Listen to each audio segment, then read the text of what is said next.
6 दिन हो गए इंतजार करते मैंने अपने पति का। मैं इन बच्चों को कहाँ लेके जाऊंगी। बदायूं जिले में उजियानी के निकट गांव कोड़ा नरसिंहपुर में स्थित है भारत मिंट ऑयल लिमिटेड। इसे आम भाषा में मेंथा फैक्ट्री कहा जाता है। फैक्ट्री में 21 मई की रात में तेज आंधी के दौरान किन्हीं कारणों से आग लग गई थी। आग का रौद्र रूप देखकर सभी का दिल दहल गया था। मालिक मनोज गोयल का ड्रीम प्रोजेक्ट धुआं बनकर वातावरण में विलीन हो गया।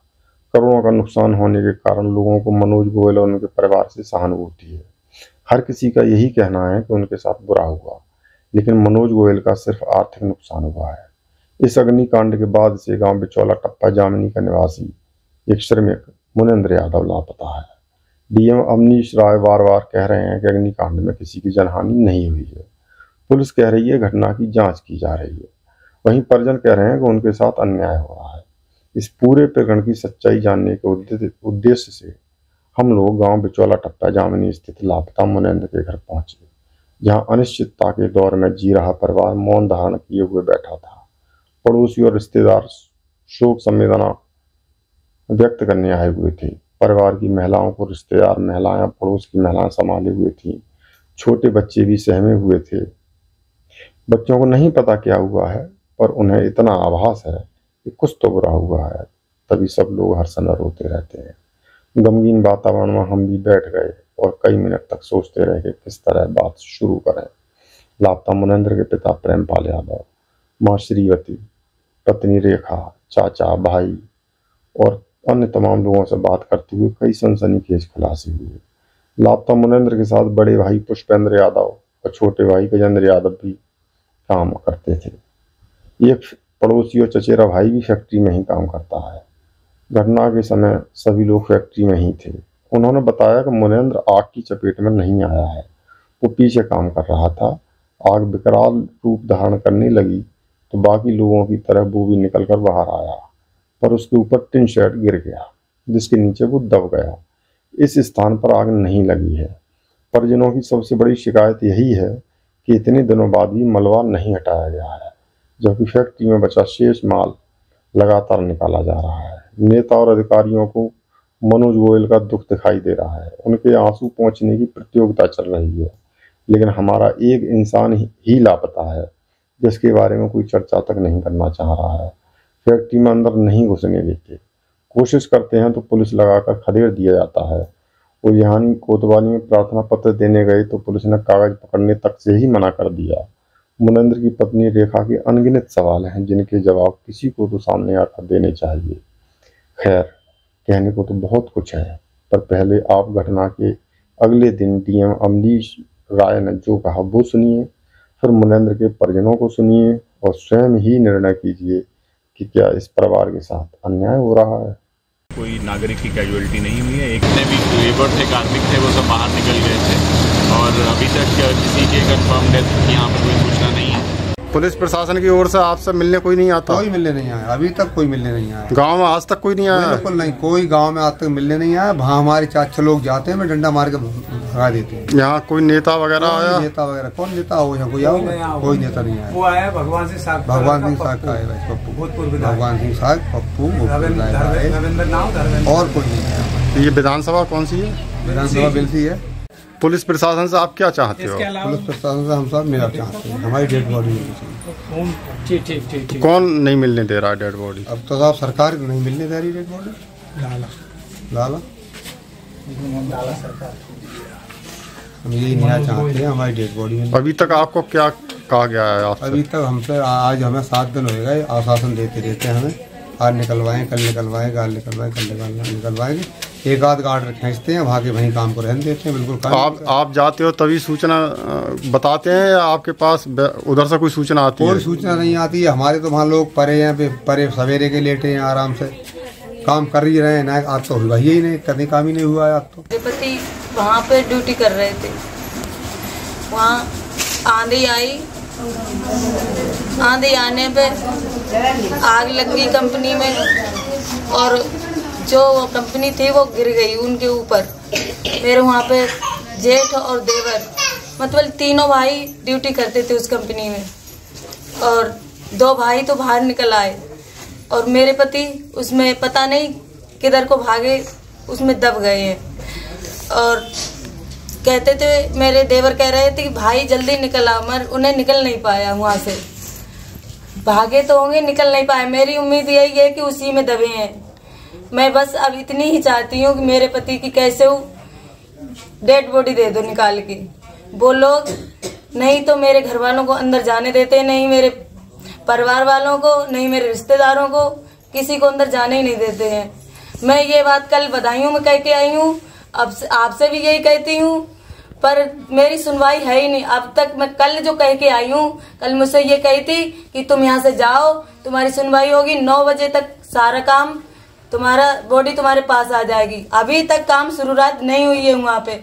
आप ये बताओ, 7 दिन हो गए इंतजार करते करते, उसकी मैं क्रियाक्रम किस दिन करूँगी, कब तक इंतजार करूँ? आप ये बताओ कि वो बॉडी मुझे किस दिन मिलेगी, कब तक इंतजार करूँ, ये मुझे बता दो सब लोग। क्योंकि मेरे छोटी छोटी बच्ची ये अपने पाप को देख लेंगी, कैसी भी बॉडी में देख लोगी, इन्हें तसल्ली आ जाएगी मेरे पिता की मृत्यु हो गई है। इन्हें मैं विश्वास दिलाऊंगी कि हाँ बेटा, तेरे पिता इस दुनिया से विदा हो गए हैं। ये माँ बिल्कुल रोते रोते इसकी बुरा हाल हो गया है, रोते रोते अंधी हो चुकी है। बाप के लिए यही खबर नहीं मेरा बेटा कहाँ है, रोते रोते पागल हो चुका है। मैं अपने दिल में कैसे तसल्ली कर लूँ? आप लोग कम से कम ये सोचो, मैं कल बधाइयों कह के आई, मेरी बिल्कुल सुनवाई है ही नहीं इसमें। अब तक तो डेड बॉडी मेरे घर पे आ गई होती, आप सब लोग ये वो करते तो समस्या। ऐसी चीजें चली हैं जो रात दिन चले और बॉडी को निकाल के फेंक दी होती। अब तक बताओ तुम क्या करोगे? इस देश की रक्षा करते हो या नहीं? बोलो। मेरा इंसान गया, मेरे घर वालों का बुरा हाल है, मैं कैसे संभालूं? मेरी एक छोटी नंद है, मेरे देवर है, इन्हें कैसे करके संभालूं मैं? या मैं संभलूं या इनको संभालूं? आप बताओ क्या करूं मैं? अपनी तो नुकसान बिगाड़ सारा बताते हैं कि मेरा इतना लाखों का नुकसान, अरबों का नुकसान हो गया है। मेरा क्या नुकसान है बताओ? जब मेरे मोर में ही टाका लग गया है, मेरा इंसान गया, इंसान मिल जाएगा क्या दोबारा? बताओ तुम। इंसान अगर दोबारा पैसा उनका वापस हो जाएगा, तुम लोग सब लोग दे दोगे, मेरे इंसान कोई वापस नहीं देगा। चाहे तुम एक बार कबा लो चाहे 2 बार, मुझे आज शाम तक मेरी बॉडी चाहिए। नहीं दोगे तो मैं कहीं अंत जाऊंगी, नहीं सुनोगे तो। और मैं बॉडी निकलवा के ही रहूंगी जब तक मेरी दम घुटेगी। यहाँ पर बॉडी निकलवा के ही रहूंगी, चाहे मेरे प्राण ना चले जाएं। तुम लोग लड़ना चाहते हो, मैं भी लड़नी जानती हूँ, मैं भी एक माँ की बेटी हूँ। जाओ कह देना सरकार ऐसी है, इतनी खाने वाली है। अब तक मेरी सुनवाई होती, 7 दिन हो गए मुझे इंतजार करते करते। कहाँ तक मैं बोलूं? हमारे सगे चचेरे भतीजे तीनों काम करते थे, मुनंदर, पुष्पेंद्र, गजेंद्र। अन्य 3 लोग गांव के और काम करते थे फैक्ट्री में। एक ही साथ जो शाम को काम करने गए थे। इन्होंने अपनी ड्यूटी ज्वाइनिंग करी, ड्यूटी ज्वाइनिंग करके ये फैक्ट्री में अंदर प्रवेश कर गए, अंदर काम पे लगे थे। काम करने के बाद आंधी और तूफान आया था।